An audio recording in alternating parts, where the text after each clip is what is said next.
Raha atleta fanoetsika teto maly dia atleta vaovao andray anjara ao anatin'ny trophée Ma-HERY ihany koa i Hajaniriana Andriamparany mpihazakazaka lavitrezaka ho an'ny taranja fototra Atletisma ny tenany. Hampafantarina ao anatin'ity fanadihadiana ity indray ny mombamomba azy. Isan'ireo atleta no safidin'ny mpanao gazety ara-panatanjahantena eto amin'ny Ma-HERY hotolorana trophée Ma-HERY ihany koa i Hajaniriana Andriamparany. Raha ny momba azy dia zanak'Andriamatoa Randrena Arvelo Eugène izay mpihazakazaka vahiny tao anatin'ny kluban'ny Knaps izy. Tao amin'ity kluban'ny Knaps ity i Hajaniriana Andriamparany no nanomboka ny hazakazaka ny taona 2017 skadikade izy tamin'izany.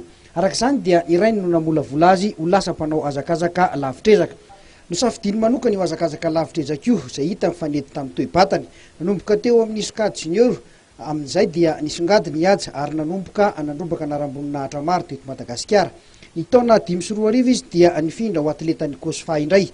Niaiky ny fahaizan'ity atleta ity ny teo anivon'ny Kosfa ka nitazona azy ho miaramila raikitra. Nanomboka teo dia niaratra ny voninahitry ny tafika malagasy i Hajaniriana Andriamparany. Ny safidy ny taranja ho an'olo tokana ny tena koa izy no ny antony tsy fitovin-kevitra loatra eo amin'ny taranja iraisana. Sotranao aloha no miezaka ny fanontaniana. Ny tiako marihana moa zany ny natonga anao hoe nanao atletisma zany dia io ihany ny toe-tsaina tsy mitovy amin'ny samy atleta dia loko nanao individuel zany. Ny zavatra nisongadina angamba dia teo anivon'ny cross du quartier no nahafantaran'ny olona anahy tamin'ny fahazazana zany. Dia nanomboka niditra teo amin'ny licencié moa zany aty amin'ny fédération zany dia voatery nanao compétition nationale zany. Dia teo amin'ilay compétition nationale io zany nitohizana dia niezaka ny tazona an'ilay vokatra foana jusqu'à hatramin'izao. Nitondra inona teo amin'ny fiainanao manokana ny taranja fototra atletisma? Ny taranja fototra atletisma moa zany azo lazaina hoe nampivoatra ny fiainako ihany le izy satria raha tsy nanao an'ilay fototra atletisma zany dia sarotra amin'ny olona ny hijery anahy ary eo ihany koa le objectif hoe ilaina ny fanompo-pirenena zany eo amin'ny resaka fanatanjahantena. Dia raha tsy nanao an'ilay fanatanjahantena zany sarotra amiko ihany koa ny hiditra tao anatin'ny club Kosfa zany satria nisy vokatra zany tao hitan'ny zareo zany dia niezaka ny nanatsara an'ilay izy dia voatazona ho atao amin'ny Kosfa ihany. Inona mbola tanjona eritreretin'ny Haja ho atao anatin'ity taranja ity? Ny tanjona zany dia amin'ity 2014 ity moa zany ny préparation tena goavana dia ny compétition natao tany Mali zany azo lazaina hoe taratra hijerena ny performance ihany. Dia ao ihany koa ny Corée avaratra izay amin'ny 13 avril ho avy izao.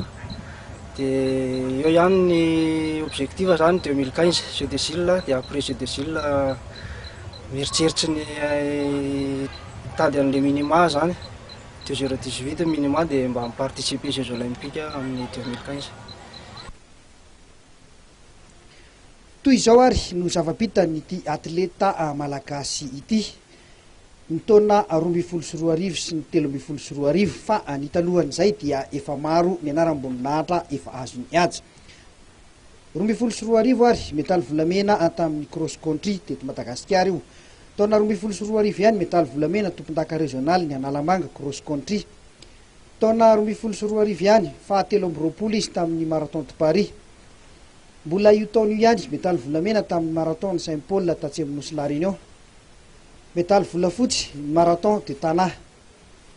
Taona 2024 laharana fahadimy izy tamin'ny marathon de Bamako izay nitanterahana tany Mali. Taona 2024 metaly volamena tompon-dakan'ny Madagasikara amin'ny 5,000 metatra sy ny 2 alina metatra. Taona 2024 lalao irasam-pirenena ndraisan'ny farany tany Bamako Mali ny volana janoary teo laharana fahavalo izy.